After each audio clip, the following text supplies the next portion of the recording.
हीरे से निकल रही लाल चमक जैसे खुद आग में ढली हो।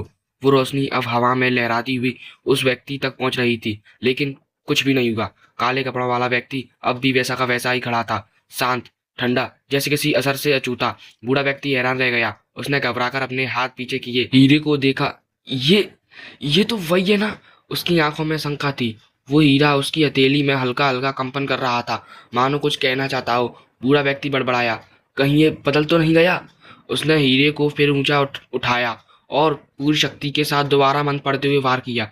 लाल रोशनी एक बार फिर चमकी, धरती तक कांप उठी, मगर सामने खड़ा काले कपड़ों वाला व्यक्ति अब भी अड़िग था। ना उसे धक्का लगा, ना दर्द हुआ। बस एक पल को उसकी आंखों में हल्की सी चमक आई। व्यक्ति ने झटके से हीरे को पीछे खींचा। उसकी आंखों में शक और डर दोनों थे।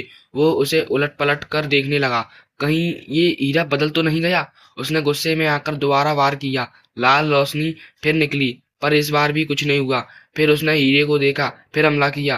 बार बार कोशिश करता रहा, पर सामने खड़ा काले कपड़ों वाला व्यक्ति अब भी बेसर, शांत और स्थिर खड़ा था। हीरे से तेज रोशनी तो निकल रही थी, मगर वो उस तक पहुंचने से पहले ही थम जा रही थी, जैसे किसी अदृश्य शक्ति ने उसे रोक दिया हो। काले कपड़ों वाला व्यक्ति हल्की मुस्कान के साथ बोला, अब मैं सुरक्षित हूँ। उसे यकीन हो चुका था, सामने वाले की चाल अब नाकाम हो चुकी है। बूढ़े व्यक्ति के चेहरे पर घबराहट साफ दिख रही थी। वो बुदबुदाया, ऐसा कैसे हो सकता है? इतना शक्तिशाली हीरा आज कमजोर कैसे पड़ सकता है?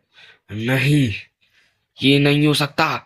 उसी वक्त काले कपड़ों वाला व्यक्ति उसकी ओर बढ़ा और बिना कुछ कहे वो लाल हीरा उसके हाथ से छीन लेता है।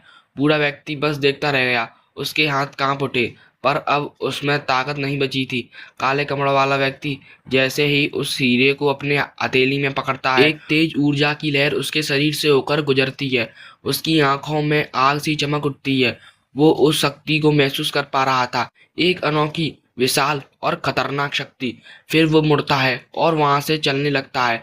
बूढ़ा व्यक्ति जमीन पर घिसटते हुए चिल्लाया, उसे छोड़ दो, मत ले जाओ। अगर वो गलत हाथों में चला गया तो सब कुछ खत्म हो जाएगा। उसकी आवाज कांप रही थी, चेहरे पर डर और दर्द दोनों थे। वो कराते हुए बोला, वो वो मेरी जान है, उसे मत ले जा। पर काले कपड़ों वाला व्यक्ति नहीं रुका। वो बस आगे बढ़ता चला गया, धीरे, भारी कदमों से, मानो अब इस दुनिया की कोई आवाज उस तक पहुंच ही नहीं सकती थी। बूढ़ा व्यक्ति जमीन पर पड़ा पड़ा अपने दिल पर हाथ रखता है। उसकी सांसें धीमी पड़ने लगी। वो टूटे स्वर में बोला, अब अब अंधकार फिर से लौटेगा।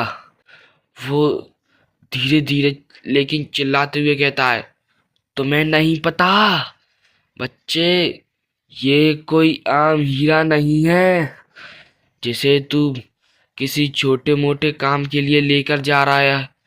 ये बहुत बहुत शक्तिशाली हीरा है, बहुत शक्तिशाली। उसकी आवाज कांपती है।